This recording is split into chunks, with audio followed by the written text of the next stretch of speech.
இந்த வீடியோவில் நம்ம வறட்டிருமலுக்கு வீட்லேயே வந்து எப்படி கை வைத்தியம் செய்கிறது தாங்க பார்க்க போகிறோம். டாக்டர் கிட்ட போனால் அவங்க வந்து சிரப் தான் கொடுப்பாங்க. அந்த சிரப் வந்து நம்ம தொடர்ந்து எடுத்துகிட்டே வந்தோம்னா நம்ம உடம்புக்கு வந்து இன்னும் பலவிதமான பிரச்சனைகள் வந்து உண்டாக்கும். அதனால் முடிஞ்ச அளவுக்கு நமக்கு வீட்டில் இருக்க கை வைத்தியத்தை செஞ்சிங்கனாலே போதும். அந்த காலத்துலலாம் வந்து இத்தனை மருந்து மாத்திரையெல்லாம் கிடையாது. அதே மாதிரி இவ்வளோ நோய்களும் கிடையாது. அதனால் முடிஞ்ச அளவுக்கு நம்ம வீட்டில் இருக்க கை வைத்தியத்தையே செய்யுங்க.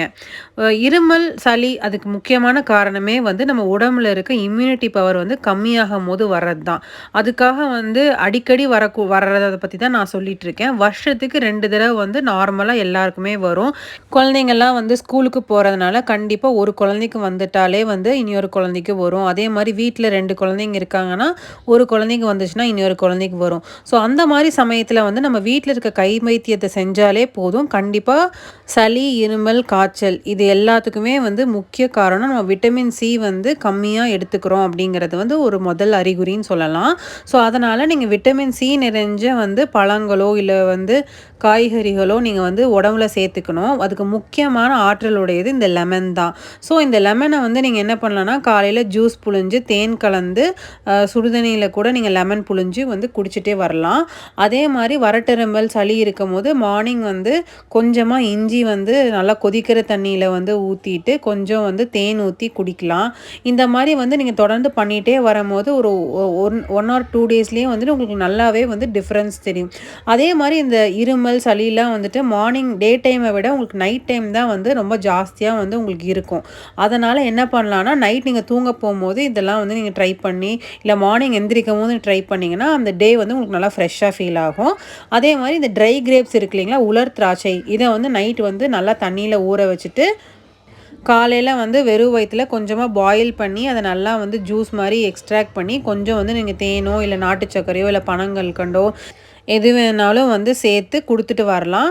குழந்தைங்களுக்கோ இல்லை பெரியவங்களுக்கோ வந்து கண்டிப்பாக இந்த சளி, இருமல், காய்ச்சல் எல்லாமே வந்து நல்லா வந்து உங்களுக்கு ஒரு டிஃப்ரென்ஸ் தெரியும். அதே மாதிரி இந்த புதினா இருக்குது இல்லைங்களா, இந்த புதினாக்கும் வந்துட்டு ரொம்ப ஒரு இம்யூனிட்டி பவர் வந்து இன்க்ரீஸ் பண்ணக்கூடிய அளவுக்கு வந்து சக்தி இருக்குது.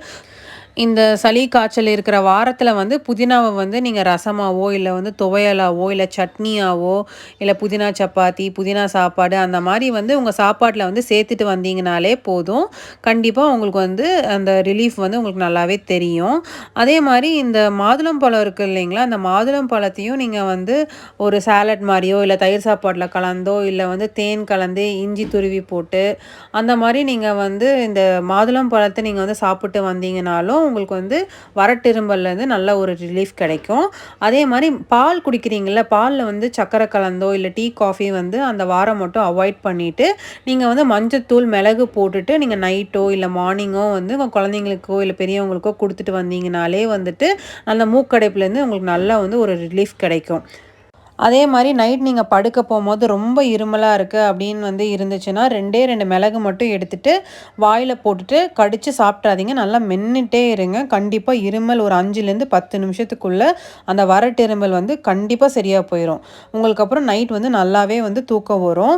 அதே மாதிரி சர்க்கரைக்கு பதிலாக பனங்கல்கண்டு இருக்கு இல்லைங்களா, அதை வந்து நீங்கள் வந்து சேர்த்துக்கிட்டிங்கனாலே வந்துட்டு இந்த சீரகத்தை வந்து பொடி பண்ணியோ அதே மாதிரி இந்த பனங்கல்கண்டை வந்து பொடி பண்ணி 2யும் வந்து நீங்கள் பாலில் வந்து கலந்து கூட நீங்கள் வந்து குழந்தைங்களுக்கு வந்து தரலாம்.